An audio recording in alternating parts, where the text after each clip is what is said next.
I almost hate to say this because it's become an absolutely overused cliche in the YouTube gear demo world, but this honestly might be the only pedal you'll ever need again.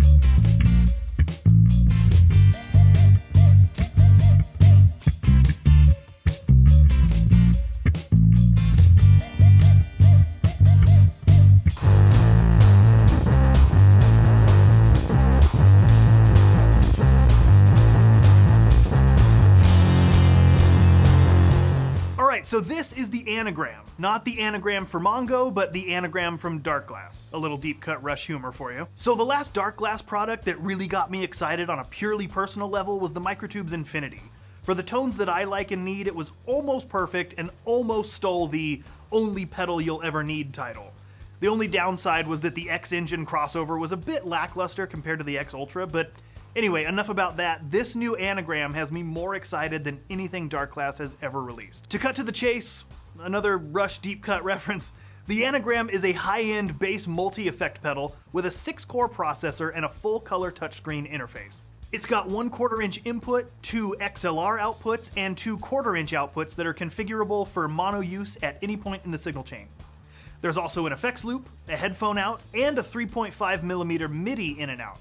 The USB-C port allows for Darkglass Suite integration, MIDI over USB, power delivery, or audio interface. The touchscreen makes this incredibly simple and intuitive. You can change the order of any signal chain just by dragging and dropping. The knobs are also assignable with press functionality. The effects categories include amps and cabs, which is where you'll find Ampeg, GK, and Fender tones, as well as 410s, 810s, 212s, and 15s with a variety of mic options. Overdrive and distortion, which contains all of the Darkglass distortions like B3K, Vintage, Alpha Omega, and Microtube's X. EQ, filters, and dynamics. Modulation and pitch has chorus, flanger, octaves, and pitch shifting. Delays and reverbs, and utilities for signal splits, merges, output configuration, and effects loop placement.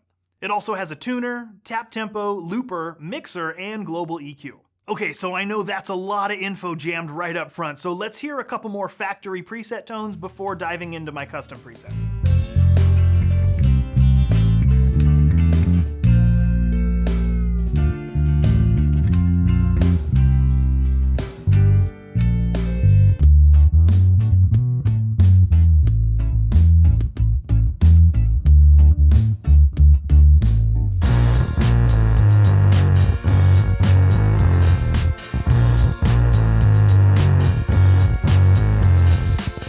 About 7 or 8 custom presets for this video, and I can report to you that this was not only the easiest time I've ever had creating patches, but one of the most fun. Having that touchscreen instead of a click wheel makes the entire process way less frustrating, and again, quite fun. So the first preset that I made is based off the tone I dialed in for Josh on our And Justice for All cover.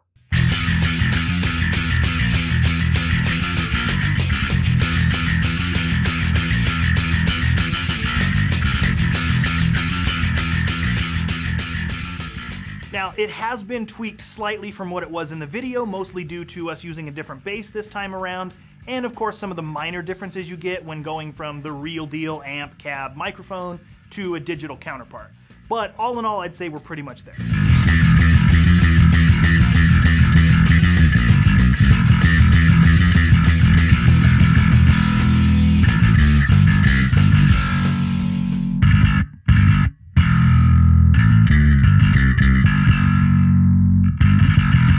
The second is another Josh tone and quite possibly my favorite of all time. Which, by the way, that's kind of our dynamic. I set him up and Josh knocks him down. So this one was inspired by the tone from the Toss a Coin to Your Witcher cover video.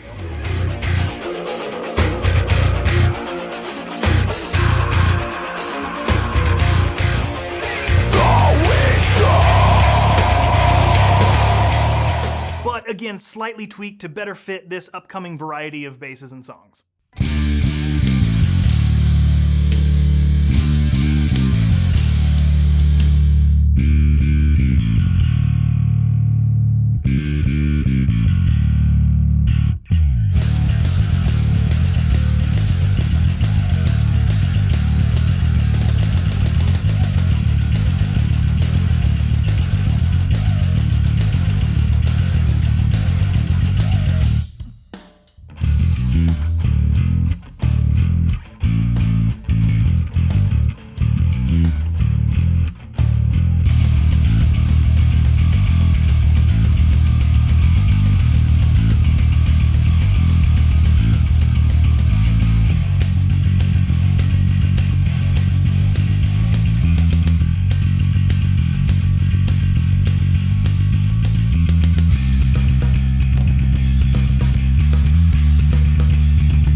Next up, you know I had to do a synth tone.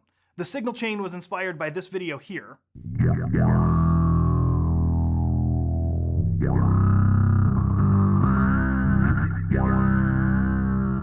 Nick and I have had multiple discussions about synth tone, and this preset captures one of our favorite synth setups, which is basically you set the envelope threshold to where your signal is barely opening at your average velocity, keeping the tone very, wubba-lubba-dub-dub! But if you really dig in, it fully opens up and roars. Which, by the way, these tones feature the same bass and tuning from our recent Kamos video.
Before we continue, I just want to make a quick mention about the different modes and views. The Anagram has 3 operating modes. In preset mode, the foot switches change between presets like what we've been doing throughout this video. In scene mode, the foot switches change between scenes, which means that you can set different values in each effect and save them to a scene. In stomp mode, the foot switches work as bypasses for user assignable blocks, meaning that you can turn multiple pedals on and off within one preset signal chain. As for the 3 views, there's chain view, where you can see and edit the signal chain. In bindings view, you can see, edit, and use a custom selection of parameters from the blocks in the preset. You'll also see the foot actions of the active mode. Name view shows you the preset name in a large font size and the foot actions of the active mode. So again, for the sake of this video, I'm not going to do any tones showing the different on and off or parameter changes between scenes. It's pretty self-explanatory, so we're just going to kind of stick to preset tones. Speaking of which, this next preset is based off of Chuck's live tone. Up until this point, he's been using a Kemper stage during gigs, but I know that the release of this pedal is about to change all that. Anyway, his live tone was originally based on this tone.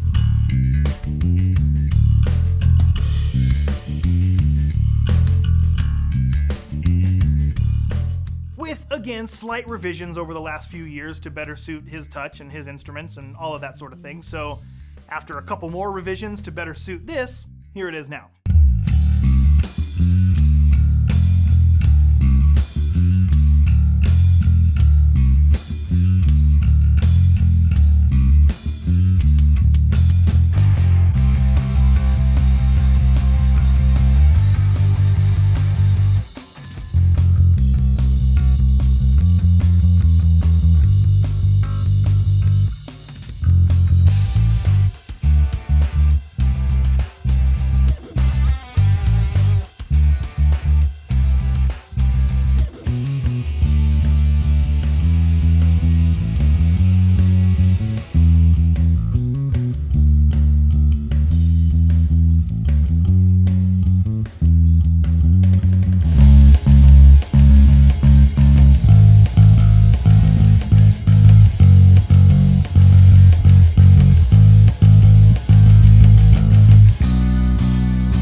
Chuck is also in a Seven Dust tribute band where he's playing more active 5-string Spector basses, and he described the tone he needed as a better sounding fieldy tone.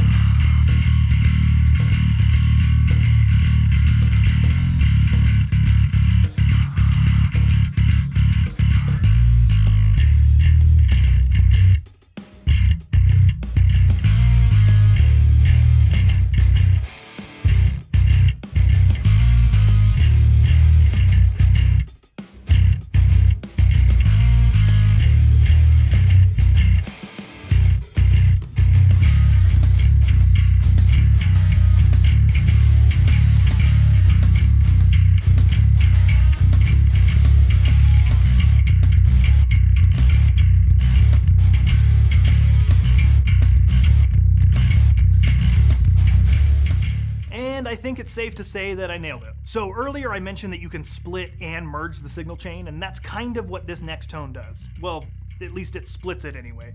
Kind of, sort of in a way inspired by the orange bass butler. This tone mimics a biamp setup, but it takes it a step further by implementing a crossover. The top end runs through basically a guitar rig and on its own sounds like this.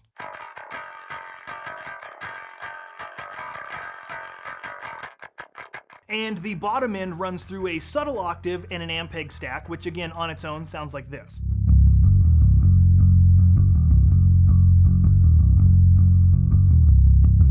The guitar signal comes out of XLR1 and the bass signal comes out of XLR2, which allows you to mix them to taste at the board.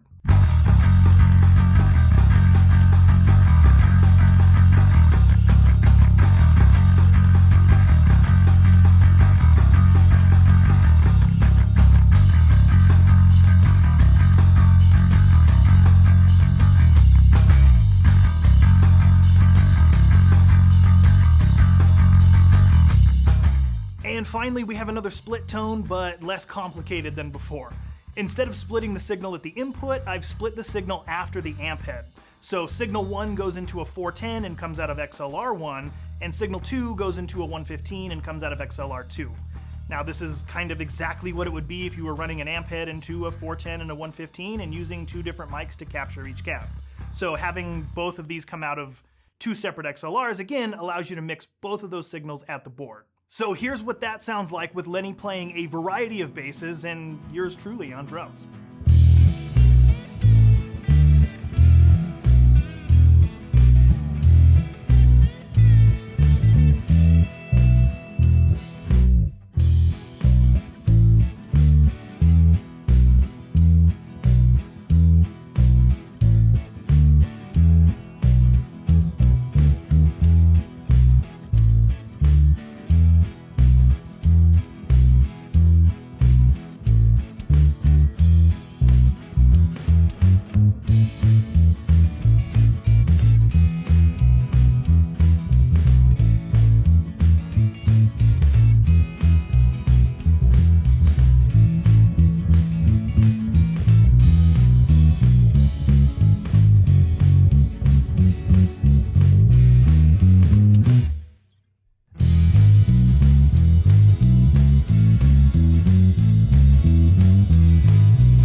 So I hope that's proof enough that it's not just a clickbait title, but that this really can be the only piece of gear you would need moving forward.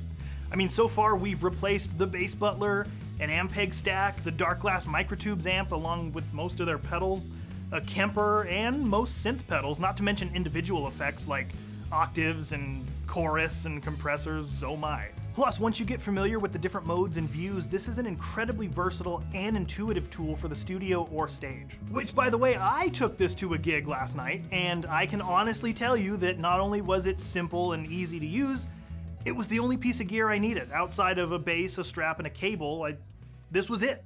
I used it as a tuner. I mostly ran Chuck's Run for Covers preset because for that gig I just needed one tone the whole time, so just depending on the song, I would turn the overdrive up or down, and it got me through, and it was dead simple to use. But like we always say, your mileage may vary, but the one thing we can always agree on is more Josh.